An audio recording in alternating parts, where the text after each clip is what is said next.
Welcome to my super type A attempt at being Zen, the podcast. My name is Risha York, and I will be your host. If you are overworked, overtired, overstretched, overwhelmed, and just over it, you are in the right place.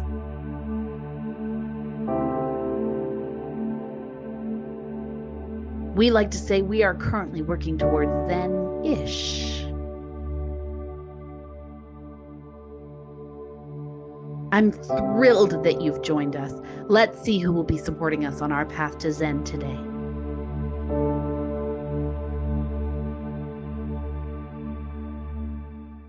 Welcome back to my super type A attempt at being Zen. We are excited to have you back to listen to part 2 with Jennifer Burgmann. Let's hop right back in. I hope you enjoyed part 1. Part 2 will not disappoint. When I look back on that, I'm like, who was that? It's a whole other lifetime. Yeah, like who was that person? However, it has made me, helped me forge me into the person I am today. And I kind of dig the person I am today. So yeah, no, you're rad. But I will also say you've always been rad. Thank you. Right? Like when I think back to 20 years ago, I'm like, no one fucks with Jen. Like Jen Jen means business. And like, I wanted nothing but the best for you. And I wanted nothing but the best from you because I felt like you were the kind of person, like you were a badass. I'm not getting on your bad side. No way in hell. Right? Yeah. Well, I mean, it's interesting now because when I look back at my youth, I thought I was a badass. I considered myself a badass. Sure. Of course, I wasn't. I was a teenager, none of us really and I was. are. Yeah. Right? It's all coming you think from you are. some place where you think you are, and you're projecting that. You're projecting it into the world, right? Yeah. And I think certainly you were projecting it at one point in time. But like when you sit down and like have a conversation with these people, like there's always a vulnerability there. There's always a reason why you're wearing that mask of being a badass. Yeah. Right? Yeah. It stems from somewhere. Yeah. And when I've had conversations with my mother about the personal growth I've had over the years, because I've done a tremendous amount of personal growth, partly because I had to through trauma in order to heal, partly because I wanted to, because there are, I recognize things about myself that were not pleasant, that were ugly, that I wanted to change. And when I look back at my time at SFU, when I was in my, early 30s, back then I was considered a mature student. Yeah. At that age, most of the students were younger than me, in their 20s, some in their teens. And because of the history that I had, and because of the growth that I'd gone through up until that point, I sort of fancied myself as somebody that was maybe a little wiser or more experienced. Right. But then what that ended up doing was sort of, I ended up distancing myself slightly from the rest of the people that I was working with. Right. Not intentionally, but that was the result Right. of sort of fancying myself as somebody that was a little bit more world wise and a little bit more experienced. Right. So that ended up causing me to separate myself a little bit and not experience the same kind of discoveries and sort of new free ways of expression that my fellow students were learning, Right. because I sort of created this persona for myself and I trapped myself in it. I get that. Yeah. I understand that. And since then, 20 years later, I've kind of gone back now and I've gone, okay, I'm going to allow myself to be with everybody else in the room and make new discoveries and learn new things, because even at 50 years old, I still have a tremendous amount to learn Yeah. and grow. And the people around me have a tremendous amount to teach me if I'm willing That's pretty to zen, be Jen. there. Yeah. That's pretty zen. I feel like as we recover from trauma, when we can find our way through resilience, right? And back to a place where we discover true joy again and happiness and things that actually we find fulfilling. I think that's where we start to see that real zen approach where it's like we have to let life happen to us Mm-hmm. in order to find. And I mean, people have really strong feelings around that, saying like everything happens for a reason. And I can appreciate that. I think there's some things where it just sort of feels like you were dealt a plate of shit.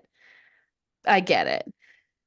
That being said, I think everything that's happened in my life that's been highly traumatic has actually catapulted me into something so much more beautiful, wonderful, meaningful than I ever would have thought possible, Yes.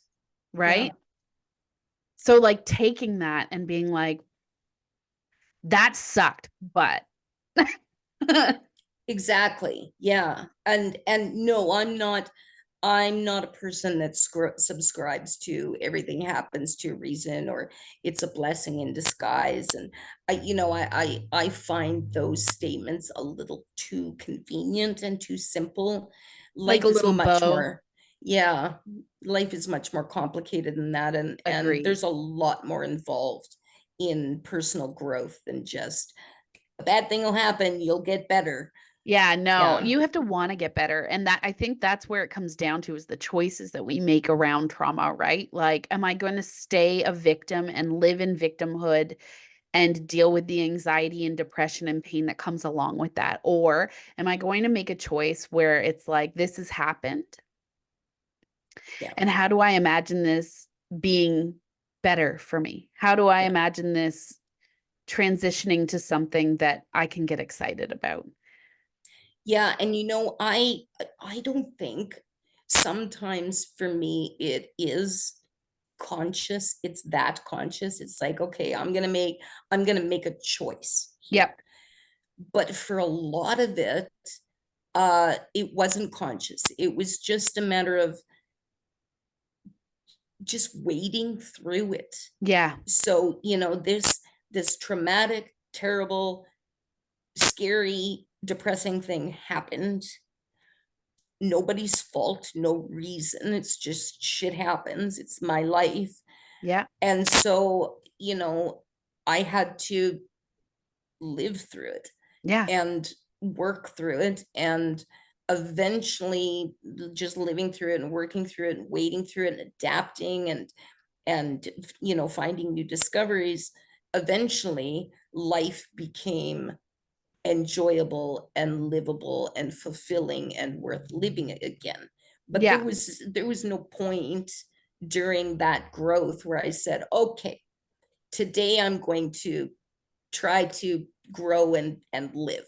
No, It and I just think occurred. there's just a point where it's just like, sometimes it's 1 minute at a time. Sometimes it's one day at a time. Sometimes, it is what it is, but the only way through is through, Yeah. right? And so you recognize that and you're like, well, my option in this exact second is give up or keep going. Yeah. So you just keep choosing, keep going, Yeah. right? Yeah. Well, when I was in the hospital, and there was a period of time for about 6 or 8 months where later on where I gave up. I stopped seeing physiotherapists. I was depressed. I was miserable. I was bitchy. I was demanding with the nurses. I was critical of my mother. I was just absolutely miserable. Yep. And my physiatrist, Dr. Rebai, I still see him today. He's fantastic. He came to me one day and said, okay, here's the facts. Your body is healed. So it's time for you to leave the hospital. You've been here for 18 months.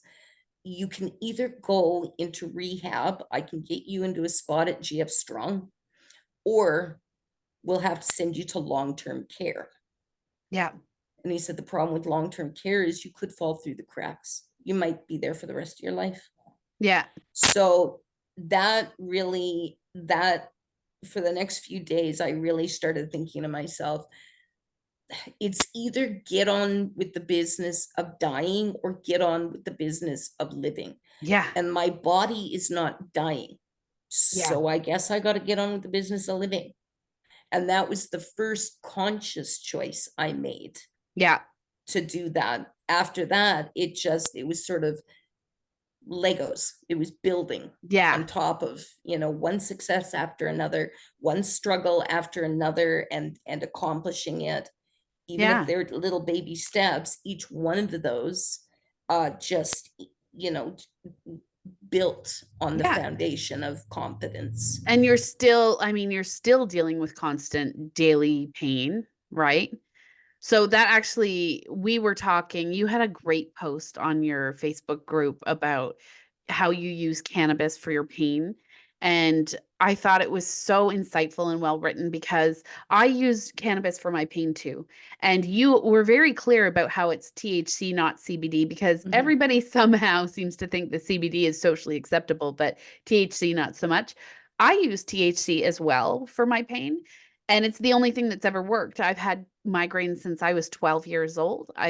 It's my entire lifetime. Sometimes I can't even leave my bed. And so it's the only thing, and of course I discovered it once I moved out to Vancouver because it flows like water there. Um, I was like, "Oh my god, something finally works." Um, and so I've been using THC probably since we first met, to manage migraines and pain in my body, and it has not been socially acceptable, period. Even now, with it being regulated, nobody talks about how THC can actually be really helpful for your pain. So can you tell us a little bit about how you came around to that, especially with a history of addictions? Because that's a big issue too, right? People get Yeah. all, "Oh, you're not supposed to use that if you have a history of addiction." Yeah. Yeah. I I was on a lot of medications when I first got out of the hospital. I took about 40 pills a day, plus liquids, and half of them were to combat the side effects from the other pills. And so one of the things that I had the greatest trouble with was I was on oxycodone. This is before it was, the big scare happened. Yep. And I was taking a great deal with it because with oxycodone, with any pain medication, you become immune to it. So you need to take more for the effect. Yeah. But there's only so much you can take. There's a maximum. Otherwise, you Before can it's, harm yourself. yeah, unsafe. Yeah. Yeah, well, I was beyond that maximum, just trying to chase away the pain. And I had the absolute most horrible constipation. Opioids are terrible for that. Yeah. And that can cause issues in itself, right? Oh, And yeah, then you can end up with all kinds of cancers and yeah, gastrointestinal issues. Yeah, oh, it was just absolutely. awful. And so I think at one point somebody said to me, why don't you try here, smoke some pot, try this. So I did. I had done, I had experimented with pot when I was younger, but of course, pot back then, it was illegal. So you got it from a street dealer and you Yep. had no idea what strain or where it came from. And I do remember not particularly liking it, so I didn't use it much. When I tried it this time, I was like, oh, wow, like that really made a difference in my pain, the spasticity especially. Yes. And but I was also again uncertain because I didn't like the way it made my head feel. I didn't like feeling out of control and muddled and goofy. But of course, the stuff that I was using was from who knows where, right? Yeah, yeah. So I had mentioned it to my physiatrist, Dr. Rebai, that I was using this cannabis. And he said, you know that you can get it, you can get medical cannabis with a prescription. And we talked about it. And that's when I started getting it through dispensaries. Yep. And when I did that and I started doing the research into the different strains, and I know a lot about it now because, well, Yeah. that's how I am. Once I Yeah. get in, I got to know it all. And that's when I started to discover the different strains, the different, the hybrids that It I can makes take. such a huge Yes. difference. Because So I people can, talk about it like it's all one thing. Well, is one bottle of wine the same as every bottle of wine? Absolutely not, right? right. Everything is completely unique. And a part of the beauty, I think, of cannabis is that it comes in so many strains that pretty much for whatever ails you, there's something, Yeah. Yeah. and it's about And finding what works for you. the side effect is the high, Yeah. the psychotropic effect. And but that's different between strains. And I think that a Yes. lot of people who don't use it regularly, especially medicinally, don't understand those differences. So, the difference between a straight 100% sativa and a straight 100% indica is huge, vast Monumental. difference. And then Yeah. there's all the iterations in between. And then Yeah. there's all the different types of plants. And the So, percentages and the like everything, exactly. right? Yeah, absolutely. I actually, So, when we were in school together, my very last class at Simon Fraser, I took a first year sociology class and I ended up writing a paper about marijuana culture in Vancouver. And I went and spent 2 months kind of hanging out with the Prince of Pot at the marijuana party, yeah, and it was illuminating, and I'd learned so much about so many different strains because at this point I'd now been 3-4 years into using it regularly for migraines. And I mean for fun too, as a college student, right? Like yeah, that's what it's here for. But I think there became a point where I realized like medicinally there's certain strains that work really, really well for these migraines, and then there's certain strains that make it a million times worse. And I really need to peg down what it is that helps. And when it's funny, it's like um when you take pain medication and it's working on pain, you actually end up being cognitively more present and alert because yes, that medication is working on the pain, and it frees your mind up to actually be functional instead of lost in the pain, yes, right? yeah, And so when you find that strain, like my husband and I have very different responses to marijuana. So I'll take one and be like, this one's amazing. Like I have no headache and I feel relaxed and calm. And he's like, oh, that one gave me really bad anxiety. Like it's going to be different for yeah, every person. And then every strain is so different, right? yeah, So having to go through the experimenting process of finding what works for you can be frustrating, but when you get there, it can be a huge relief to just be functional. yes, absolutely. And I think now, like, I'm really excited that it's legal and it's being regulated now Yeah. because there will be more research involved. And Yes. that's what we really need. We need research into the different chemicals and the different properties, how they help medically, because like you said, right now, medical cannabis users are just wading through it, figuring their own way, trying to Yeah. figure out which strain is best for them, and which once that scientific information comes out, it'll be a lot easier for people in the future. And I Absolutely. also found that, you know, at first, how I talked about and wasn't sure whether I wanted to because it would make my mind fuzzy Yeah. and stuff. Well, two things happened. First of all, I found the right strains Yeah. that didn't make my mind all goofy and fuzzy. Say that indica for nighttime before bed, right? Yeah, exactly. Um, and do more of a hybrid during the day where I can get more focus. But it's exactly as you say, that when the pain and the spasticity in my body is relieved, I can focus more on the task at hand and what I want to focus on. Yeah. And the other thing too is, it's cannabis is like any other medication. The more you use it, the more you become accustomed to the side effects and you learn how to counter them. Yep. So after a number of months of using it regularly like medication throughout the day, now I function normally on Yeah. it. Like my brain, the high, I still feel the high, but it doesn't impact me in the way, it used to. I can go through my day and function.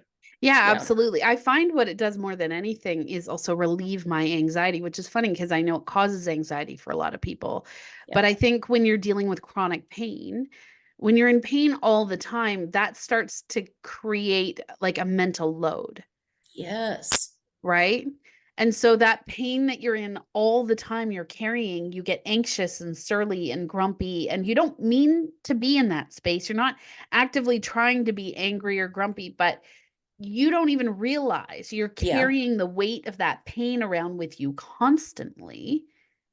And so my joke all the time is when I finally do take medication for my headache or the pain or whatever, I turn into fun mommy at home because I'm way more relaxed. And sure, yeah, play that thing. Yeah, go ahead. You can make cookies. Like I'm a little bit more chill because not I don't feel like I have to be hyper vigilant about everything, yes, right? absolutely. And Yeah, I'm functional.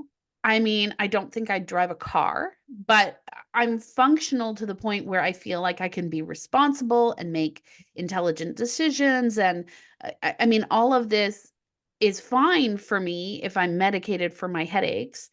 But that being said, like the stigma around it, it's like, oh, yes, I have young children. I have, but at the end of the day, frankly, my kids are going to be so much happier if I'm not biting their head off over every little tiny thing for because of the sure, pain that I'm in. for sure, absolutely. And I think it's one of those things, unless you live it, you don't quite know. Like, I think anybody who lives with chronic pain hearing you speak are all going, yep, I know exactly what you're talking about. But I've spoken to people who have never really experienced any type of pain, and they just really don't, as much as they want to understand, Yeah. they just really don't. Well, and it's funny. I feel like because it's been part of my life, my entire life almost, I took it for granted. Like I didn't realize how much pain I was in all the time. And I remember my husband saying to me one day, normal people, like the average person, does not have this amount of pain all the time. And I was like, what? He's like, You should really look into like some way of dealing with it other than just pot. Like, see if there's something that can actually help you." And then, as I said, like when I went down that road, it was just like a clusterfuck of nonsense where it's like, oh, try this and all the side effects are awful. And then try that. Well, that didn't work at all. And I'm still getting really bad migraines. And try this. Nope. Now these side effects I can't ever live with. Then I have vertigo. Then it's like, honestly, I've already lived most of my life with this pain. I can manage it, and I can manage it with THC in a very like comfortable life or lifestyle or however you want to put it, Yeah, right? yeah, And I feel comfortable that way and I'm not dealing with side effects or whatever else. Um, but I think, there's a stigma around using it, but there's a stigma around talking about it. And also, I mean, just from a personal point of view, like my mother ran the detox. So when people are like, "Oh, interesting, you manage your pain with marijuana," it's like, listen. I get that my mom was a huge advocate for no drugs, but she kind of had to be, but she was also a hippie, folks. So like, she lived the life before she got to that point. And then, my uncle on my dad's side, he had a big drug problem, and he ended up dealing drugs out of their house. And so there's this weird family dynamic in the background for me too, where it's like, am I really using marijuana to medicate myself when like history on both sides, there's weird stigmas around it? Yeah. But ultimately, like you said, like I'm so happy that it's being regulated and that there's going to be more research. And when I was trying to find a medical practitioner to talk about this on this podcast, I found one woman who said she doesn't have time to talk to me, but it all needs so much more research and it needs Yeah. to be talked about more frequently. And I was like, great. Can you recommend anyone? Well, I think because it's so new. I mean, it just became legal, what, a couple years ago, Couple last year. years, yeah. And I mean, yeah, for the longest time, it was, I mean, just look at history and the war on drugs and, the crazy marijuana Yeah. Mexicans, all this sort of stuff. So it's going to take us, society, a little while to embrace THC, cannabis, CBD. Everybody's on board Oh yeah, they're because all it's on not board. psychotropic. But I But think we're moving into CBD, that psychotropic now. Like they're talking more yeah, about how like LSD can be supportive for yes, PTSD. Timothy Leary had already done a ton of that research, and there was a lot of other people in the 60s who were doing that research that basically got shut down, right? yeah, And so I think it's important at this point that we really think about, you know, pharmacology has turned into a huge industry. And yeah, there's certainly going to be some people who are going to lose some money if all of a sudden we find out that marijuana has all these medicinal properties. Because it's cheap to grow, it grows fast, and it's easy to distribute. yeah, So there's definitely people who are going to lose some money. And I don't think that it would be, you know, I think it would be naive of us to think that part of the reason that research isn't happening, right? Like yeah, part of the reason yeah, that research isn't happening is because all of these people are making a lot of money off of people being sick, yeah, right?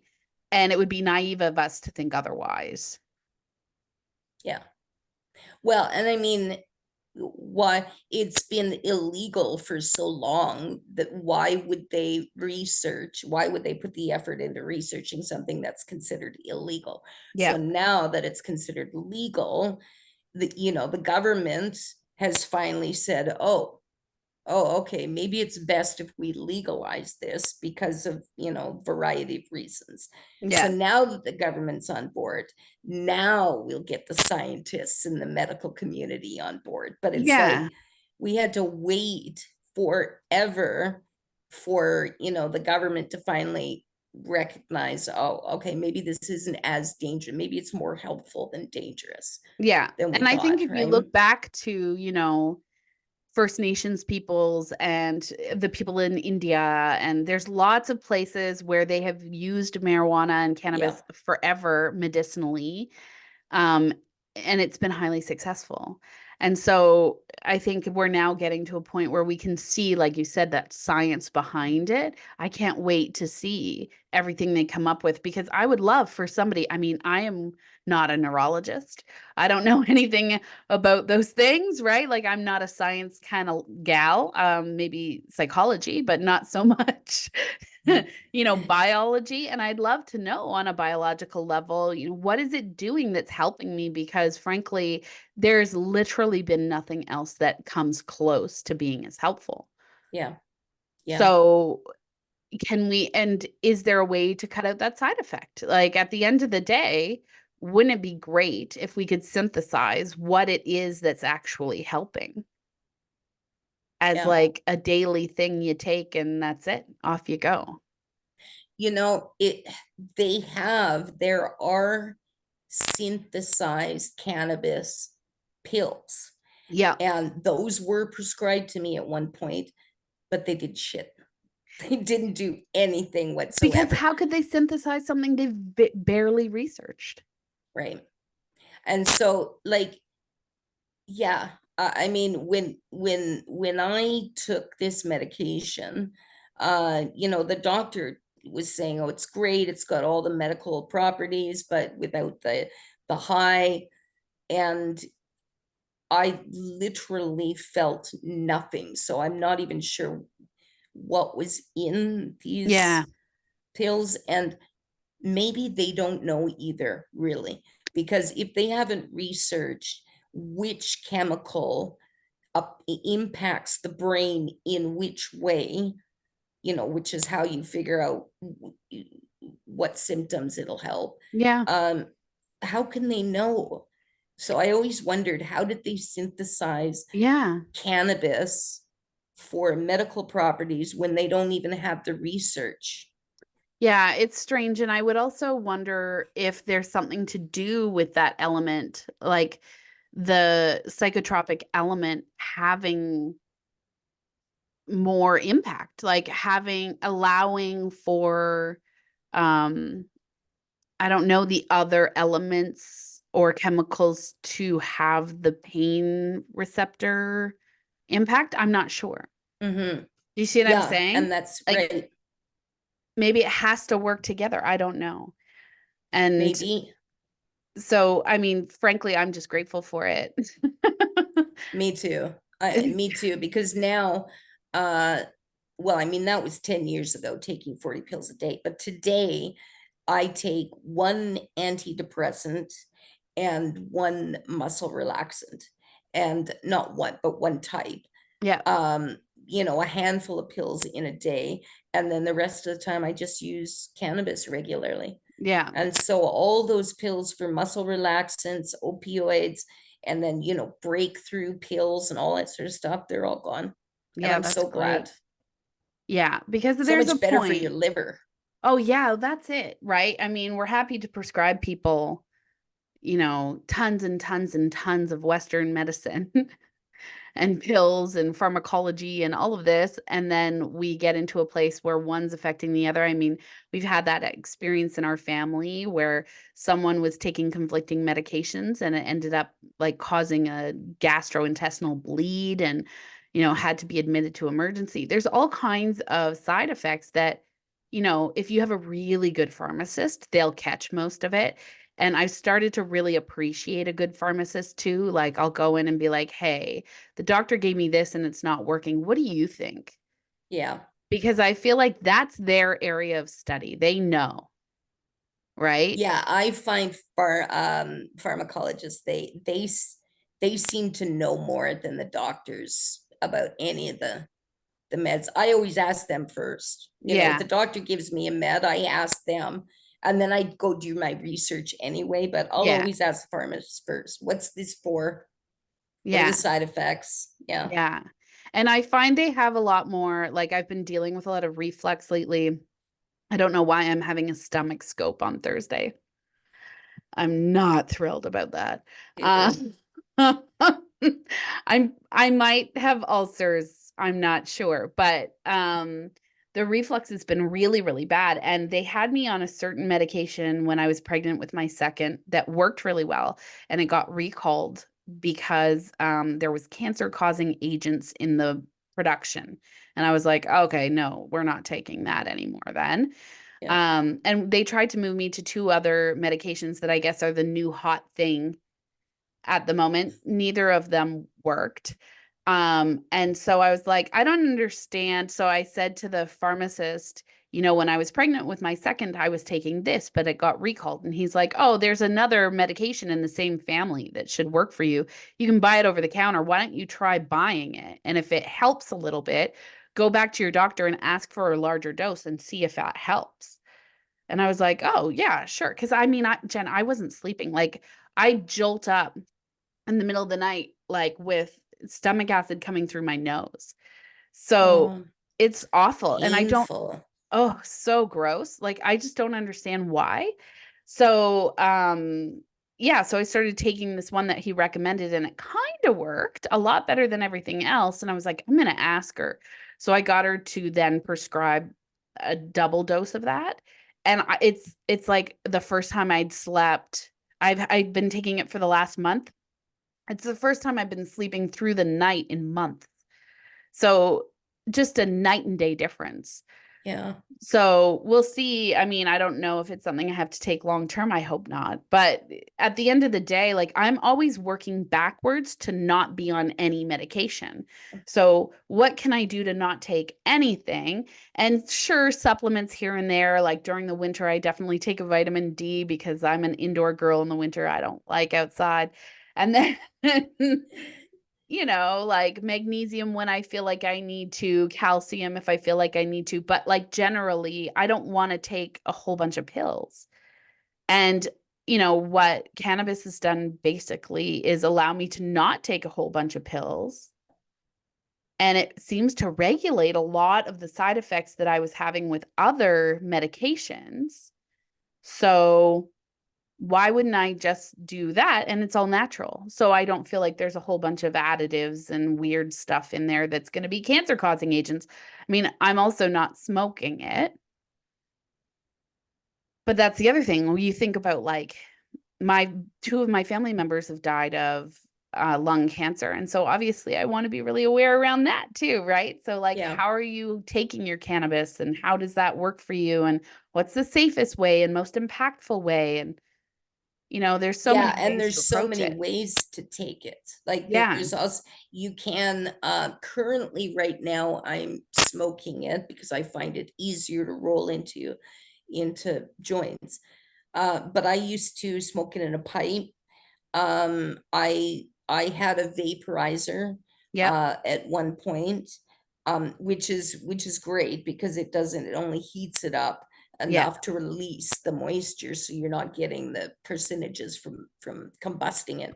Yep. Um, but they all, each different way of using it also produces a slightly different result. Yes, And that's I it. find with edibles, if I could take edibles, I would, Yeah. but they do not affect me very well. They kind of make me, they're too hard on my body. I get too weak and tired physically, Yeah, they and do my have a tummy very starts getting different upset. Yeah, they do have a very different approach. And it's funny because we've talked about that too, because I sometimes I'll take edibles if I have a headache, depending on what it is. And I take a very low dose. That's the other thing. Like it would be considered microdosing anywhere else. And it has an impact almost immediately, but it is a very body-centered feeling. Yes. And so if I'm having body pain, it actually doesn't help. If it's just migraine, it does. Yeah. If it's body pain, it's not the same thing. And if I'm having gastrointestinal issues, it doesn't help at all. It makes it so much worse. Yeah. Yeah. So you kind Yeah. of have to It's play around. But like you said, if they can do the research and tell people this is That's how just it. this Like, works. I'd really like to know why there's a difference between consuming it and smoking it. Like, it's the same chemical Or drinking it, like or drinking drinking. it, Yeah. vaporizing it, smoking it, eating it. Like there's so many different ways to use it, and I each one has its own impact in different Yeah. ways. Yeah. Yeah. So, I mean, I would love to be able to read somebody having done the research, Yeah. why, the Yeah. reasons why. Yeah, Yeah. it's true. It's fascinating. I mean, I think I'm grateful to live in Canada where it is accessible and especially now with dispensaries basically everywhere. Oh, yeah. Yeah. It's And so inexpensive. so inexpensive. And when I Yeah. think about, my mother near the end of her life was on so much medication and it cost so much money. And the conversation around, well, what happens if you have to continue on this medication? And it's basically $4,000 a month for all this medication. And, at the time I was like, is there any medications here that can be replaced by cannabis? Because it's really cheap. And I feel like that anti-spasmodic space, because she had Parkinson's, right? Like there was medication for that, but it stops working Yeah. after you take it. CBD might have worked well for that because see, everybody's touting CBD as this miracle cure-all, but really, from what I've seen and researched, it's mostly effective for seizure type disorders. Yeah. It really helps with seizures, from what I understand, particularly for patients with Parkinson's. Yeah. The tremors really helps with that. Yeah. I Um, remember early on when my mom was getting tremors, she just started getting them. I was there for Christmas one year and I made hot chocolate. So it was like hot chocolate made with cannabis in it. And she was like, what is this? I'm like, just try it. I think it's gonna help you. Like I told her what it was, and she was like, oh, it's not gonna work. And she drank it, and we're sitting in the basement watching Say Yes to the Dress or something like that. And out of nowhere, she starts giggling, and I turn around, look at her, and she's like, I think it's working. And she was just so much more relaxed and at peace. And I thought to myself, it's interesting because she had asked her doctors, like, can I take this in combination with cannabis or anything like that? And they were like, no, we don't recommend it. Um, there hasn't been enough research around it. But I do wonder often, like, how much more at ease she might have been if she wasn't taking all of those medications and she could take something that brought a little bit more levity. yeah, yeah. Well, I mean, that's part of the reason why I find a cannabis helpful, as well as it covers so many things. Yeah. Like I used to have to take a pill for pain, a pill for spasticity, a pill for this and that and the other thing. But now cannabis mainly um controls the pain. It's not a miracle. It doesn't completely No. eliminate it, but it controls the pain, it controls the spasticity, plus it helps my mood. It helps with the depression. Yeah. So I'm sort of in a lighter space, more peaceful space, Yeah. um, with it on board. So I just think, if this one drug can take care of three issues, why not? Especially if it's not harmful in any way, it's not hurting me in any way. Yeah. And not to mention, So, like you said, like all those other medications, eventually they really take a toll on your body, right? yeah, So, I think it's all about quality of life at the end of the day. And so yeah, if we can find something that improves our quality life on a regular basis and supports us in what we want to be able to do every day, right? I mean, I'm so grateful I work for myself. I talk about this often to my husband because I've worked in a corporate space before, and it's torture to try and fight through the chronic pain when you're in a corporate space and, I bet. not show up. There was a point where I had bronchitis or pneumonia 7 times in 1 year when I was working in a corporate space.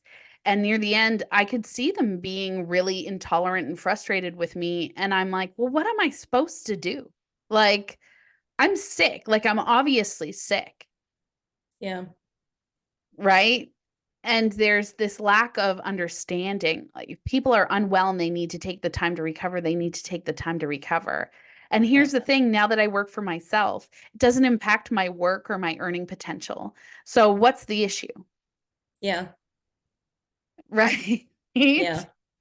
Ultimately, what's the issue? It's sort of like controlling the masses instead of understanding that if we're all maybe a little bit more flexible with people, Exactly, right? if we can Yeah. throw the stigma out the window of the stuff that they're dealing with. Yeah, that's so how you said it, is if we can just be a little bit more flexible with people. Yeah. It's a nice word, flexible. I mean, Because I find that that is, one of the issues that's a real problem these days. And you see it on social media all the time, about just people not wanting to, not willing to sort of expand their perspective, yeah. or just hear somebody out, or There's no take on a discourse. different. Yeah, yeah, There's no discourse. It's this is this and that is that. And if you don't agree, you can fuck off. And that's pretty much how it's going down right now, which is really interesting because I feel like there's going to come a point where you're not going to have a choice. You're going to have to talk it out. Yeah. Right? Like one of the benefits of being raised by a therapist is understanding that almost anything can be sorted out with a really good conversation. Yeah. And when we avoid those conversations, they're still around the bend. Like they're coming for you at some point. Yeah. It's just the longer you wait, the more uncomfortable they get.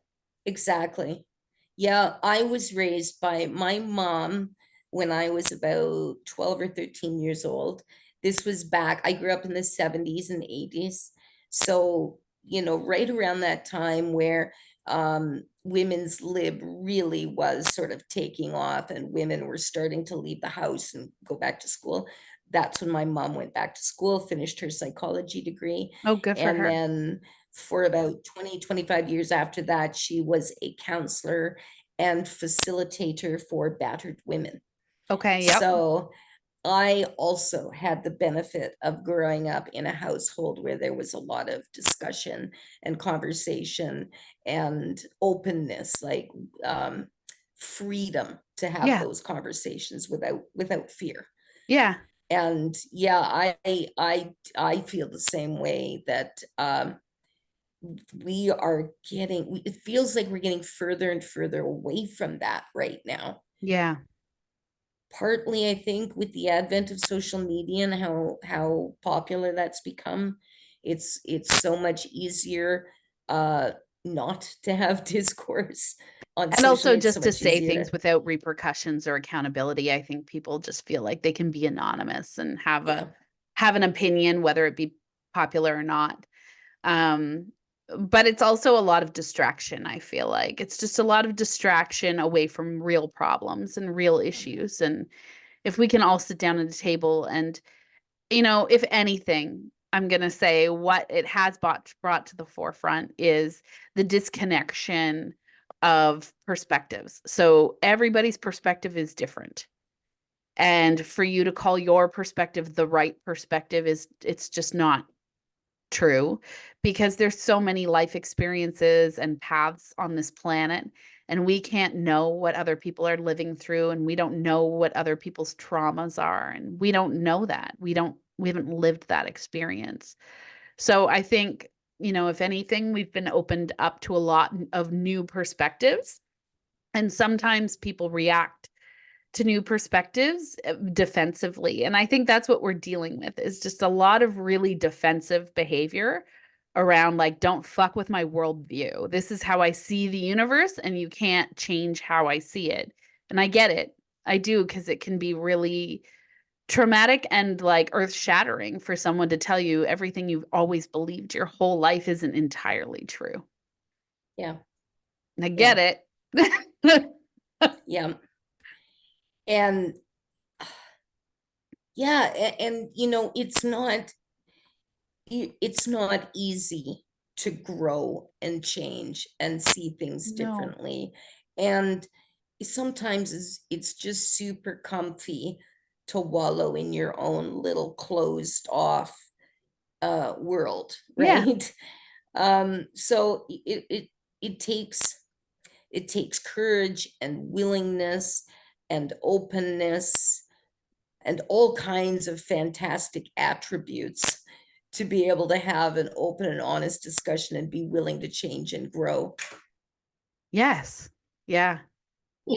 I think the last point you made is the most important point anyways. Like I think you nailed it and I'm really really grateful that you were able to join me today because this has been a really nice discussion and I just love seeing your face. Yeah, as my husband used to say, I just love your stupid face. Exactly. It's been an absolute pleasure chatting with you, Risha. I'm so glad I joined you today. Thank you. I was so happy you could. And thank you so much. And good luck with everything. Definitely keep us all updated on the directing and all the fun things that you're into, and share. And everybody listening, go and follow Jenn's Facebook page because it is fantastic. Like, no word of a lie. It's funny and it's, insightful and it's intelligent. And every time I see something there, I think to myself, I'm so glad I read that today. So get on there. It's called A Day in the Life of a PWD. So check it out, sign up, follow along, and I'm sure we'll cross paths again soon, Jenn. Of course we will. Okay. Have a great right. day. You too. Love ya. Love you too. Bye.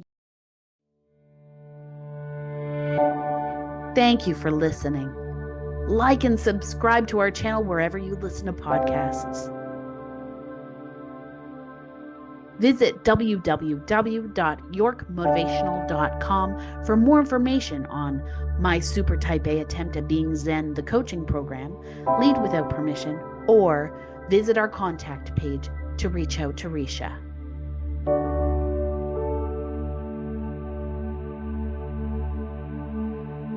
Wishing you all continued balance and fulfillment on your road to Zen.